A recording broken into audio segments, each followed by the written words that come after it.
Well, thank you very much. We had a terrific meeting.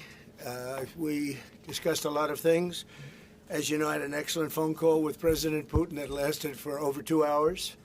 We discussed a lot of points, and I do think we're getting a lot closer, maybe very close. And we spoke to all of those great leaders. They're all great leaders.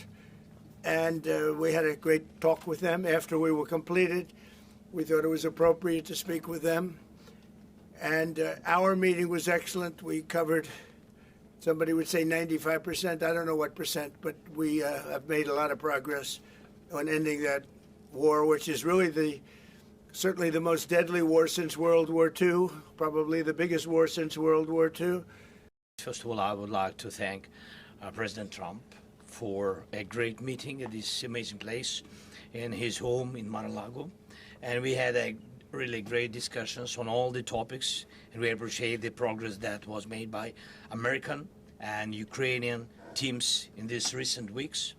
And we discussed all the aspects of the peace framework, which includes, and we have great achievements, 20-point peace plan, 90% agreed, and U.S.-Ukraine security guarantees, 100% agreed. U.S.-Europe-Ukraine security guarantees, almost agreed. Military dimension, 100% agreed.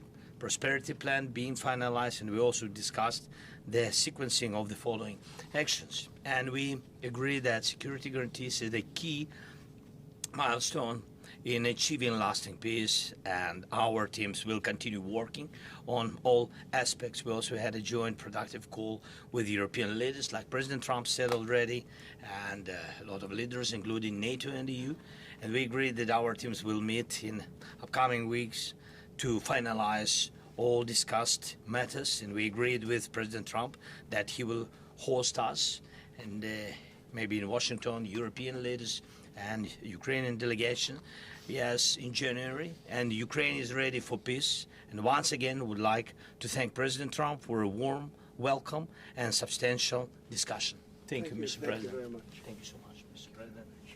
Any questions, please? Mr. President, have you agreed on the so-called free trade zone on Donbass? How to separate the sites? How to make the separation line? Who will be responsible? The word agreed is too strong. I would say not agreed, but we're getting closer to an agreement on that, and that's a big issue. Certainly, that's one of the big issues, and I think we're closer than we were probably. It's unresolved, but it's getting a lot closer. That's a very tough issue, but one that I think will get resolved. Yeah, please. Well, I think look, you can say 95%, but I don't like to say percentages. I just think we're doing very well. We could be very close. There are one or two very thorny issues, very tough issues, but I think we're doing very well. We made a lot of progress today, but really we've made it over the last month. This is not a one-day process deal. This is very complicated stuff, but I think when the president says 95, I think, could be close to 95%. Yeah.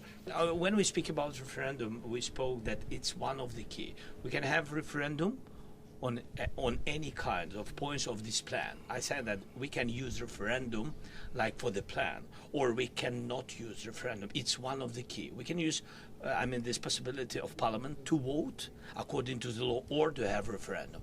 Doesn't matter. This referendum, if the plan will be very difficult for our society, very difficult, of course our society has to choose and has to vote, because it's their land, the land not of one person, it's the land of our nation for a lot of generations. President, you said this morning you weren't a deadline guy. How long do you think it'll take to get this last little bit, as you say, finished? What are we talking about? So if it went really well, maybe a few weeks, and if it went poorly longer, and if it went really poorly, it's not going to happen. That would be a shame. There's that chance also.